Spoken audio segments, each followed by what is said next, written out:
Thank you, Nancy, for joining me. I appreciate you taking the time to share some of the knowledge that you have acquired in the past 15 years and share your journey. How was it that you hit the point where you are today? How you made the decision, no more.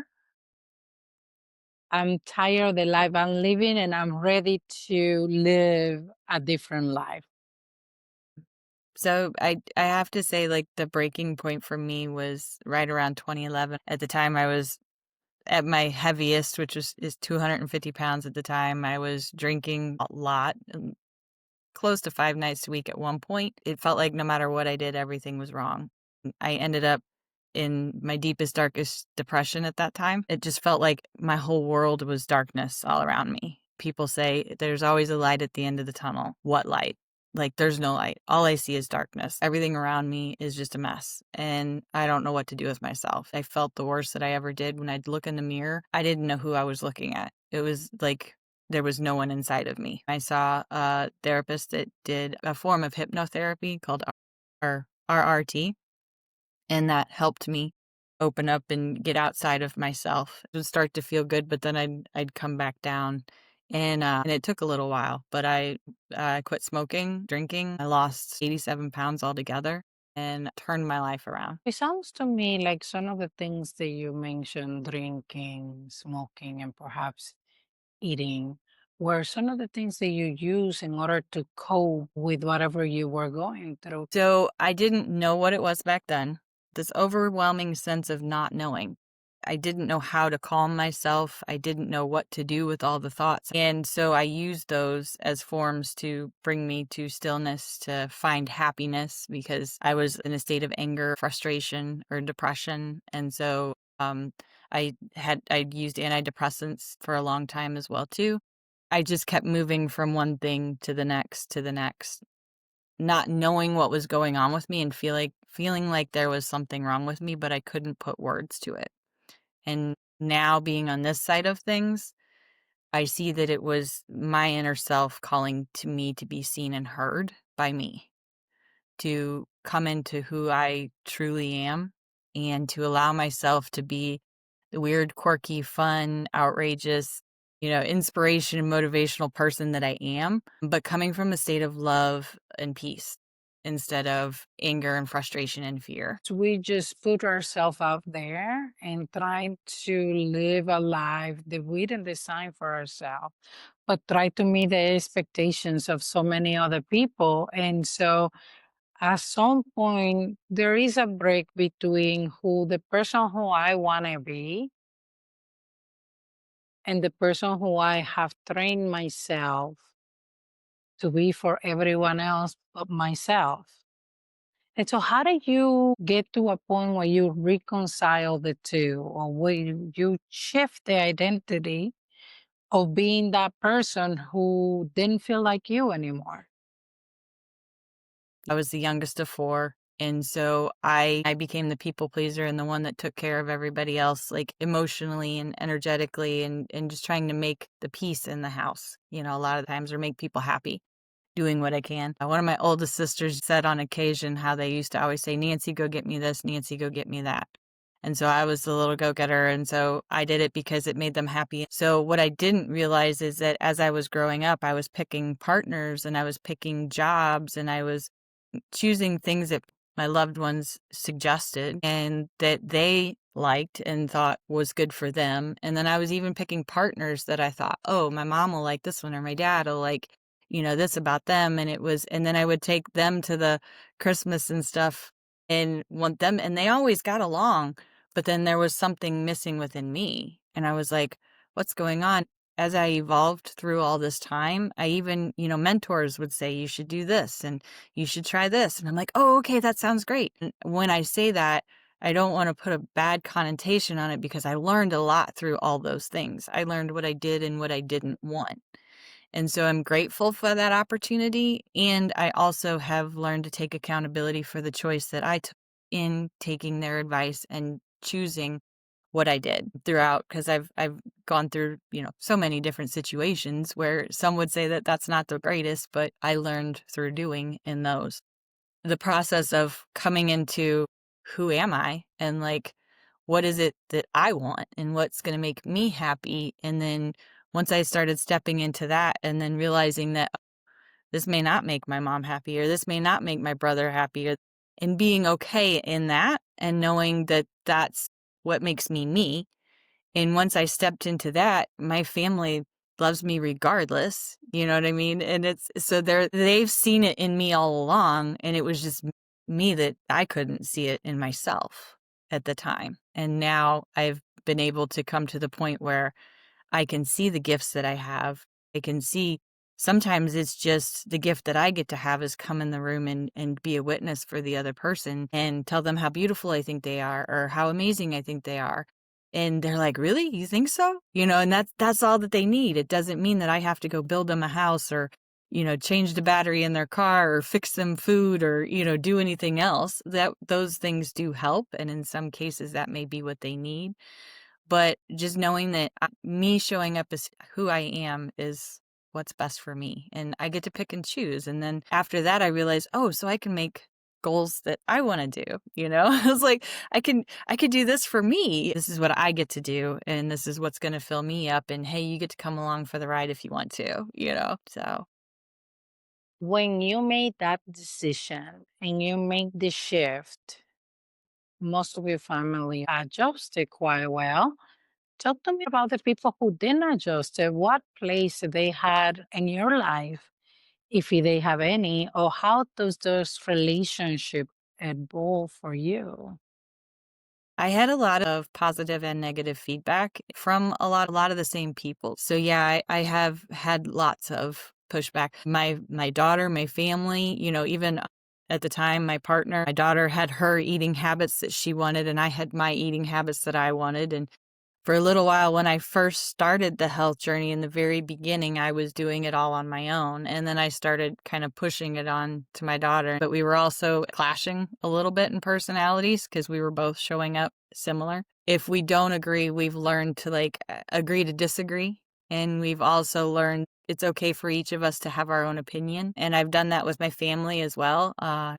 That's one of the biggest gifts about stopping and taking the time to choose myself is the people around me start to change and I attract new people into my life as well too that are all more like-minded, but my family is all in their own way are starting to become more healthy and more health conscious and stuff too. They're not necessarily to the degree that I am. Sometimes I can go a little hog wild in different directions, but it's what works for me and I get passionate about something and so I'll go all in.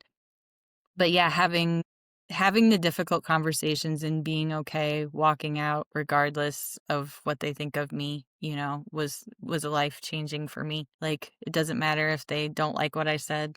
It's what's good for me or what works for me. Choosing you first.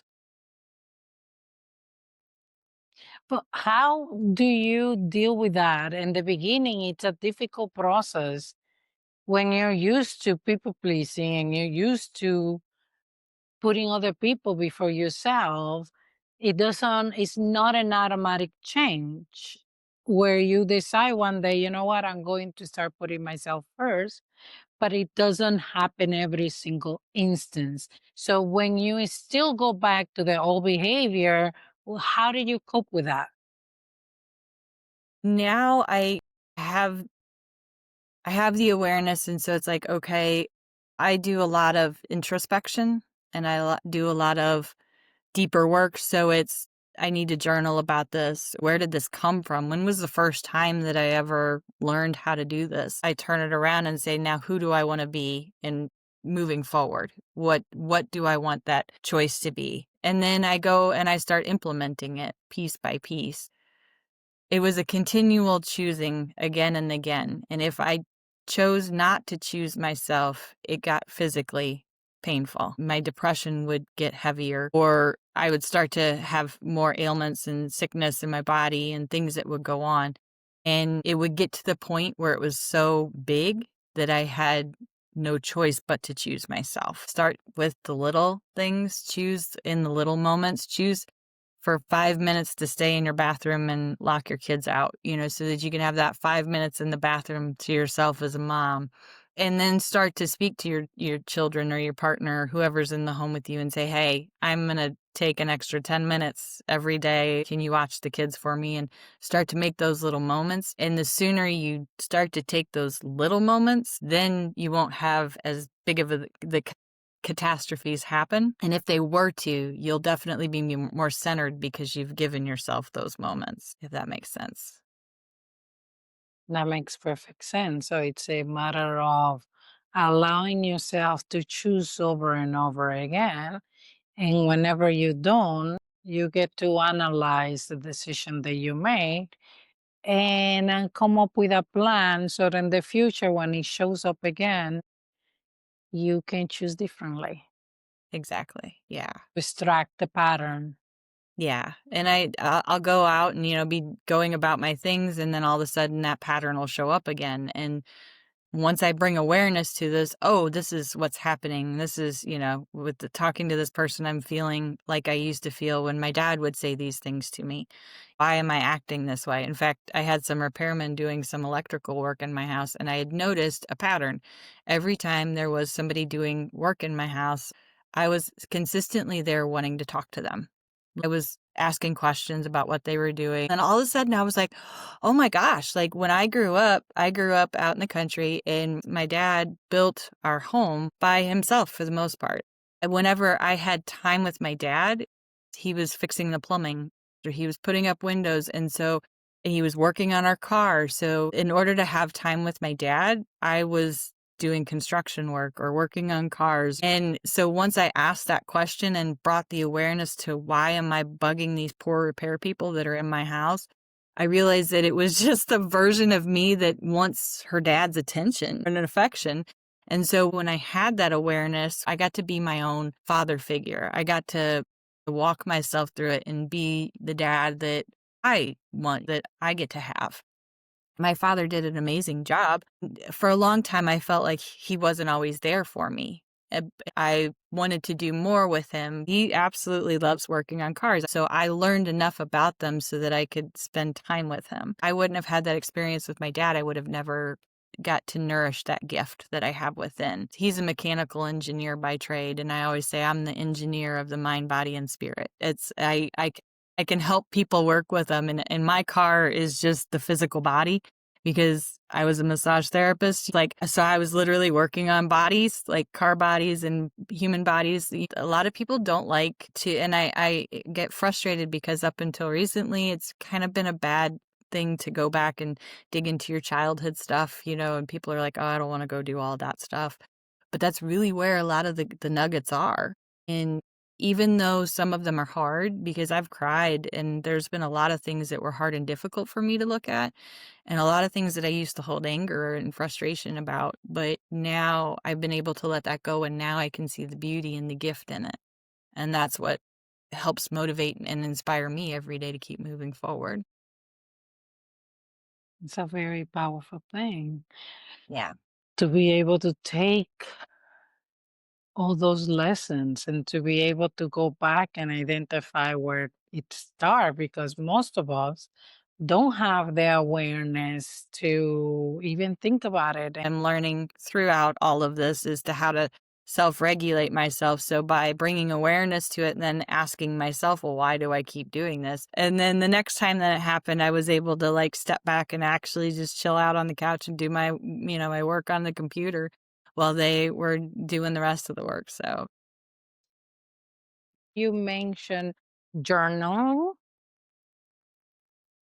and I know you also mentioned just having conversations with yourself. Were there any other tools that helped you along the journey between that person you were in 2011 to who you are today?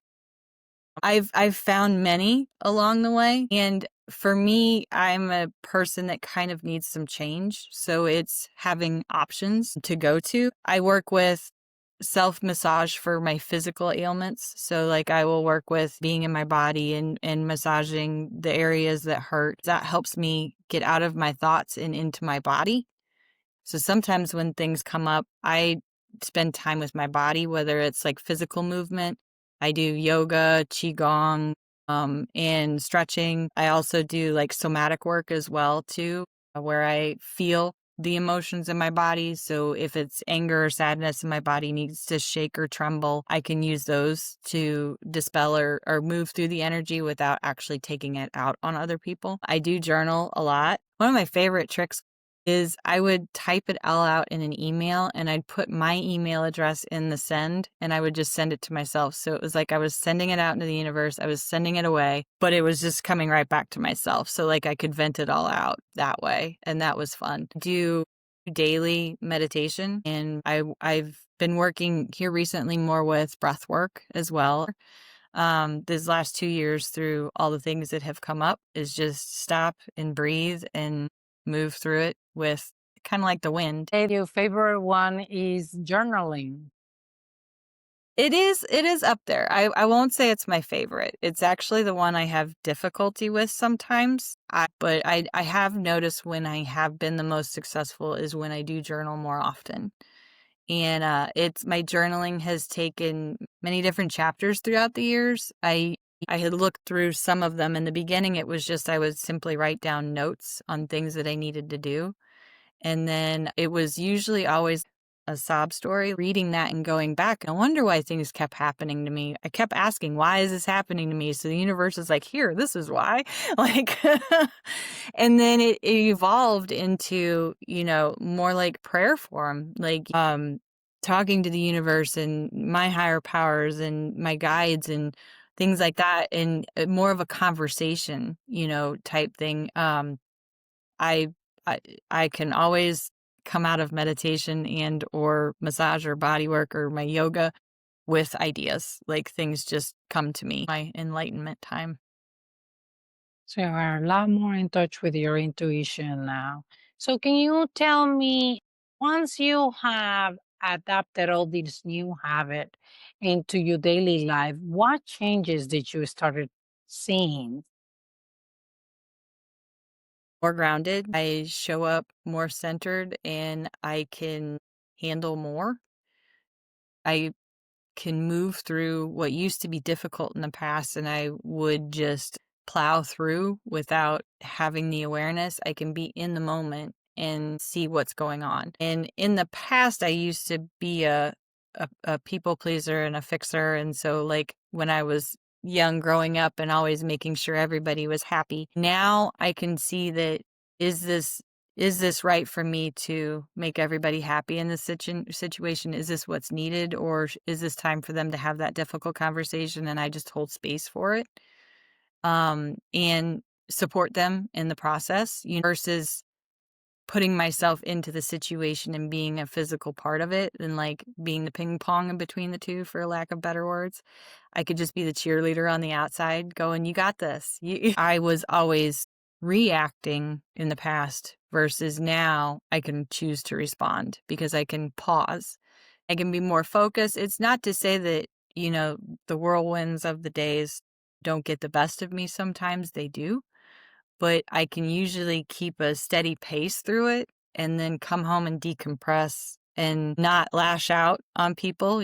The people who loved me the most have seen the worst and the best of me. And so now I know, no, it's just time for me to go hang out in my bedroom for a little bit, or I need to take a time out, show up a lot better, whole lot better. You said something that caught my attention, and that is that you are now able to witness from outside other people's problem rather than coming as the fixer. Yes. Yeah. It's a very difficult transition to go from the fixer to the witness. It's called associated and disassociated.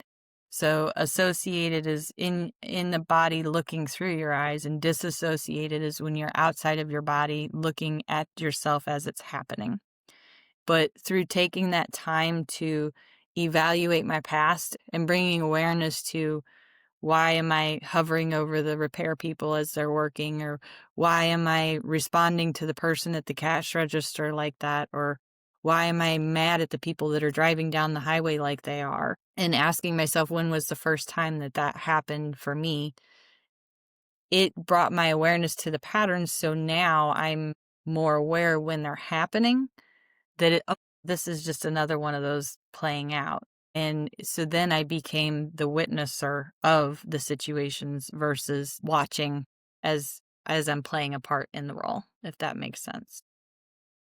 So what you're saying is that because you went back and identified the pattern, they were not happening to you at that specific moment, but rather previous times, you were able to extract the lesson that you can now apply to the current moment. Yes. You give me an example of how you would apply that. Let me use my husband as an example. Last week, he was in the hospital. And so I was there with him. But obviously, being there with him didn't allow me to do some of the things that I wanted to do. How will you handle that in that situation, either with a older child, a family relative, or a husband who are in need of some support, but the lines become blurry because you're not quite sure if you're supporting or you're fixing. With family, it is some of the most challenging with because they're the ones where we learned it from. That makes perfect sense. Thank you for spending the time and sharing your journey with us.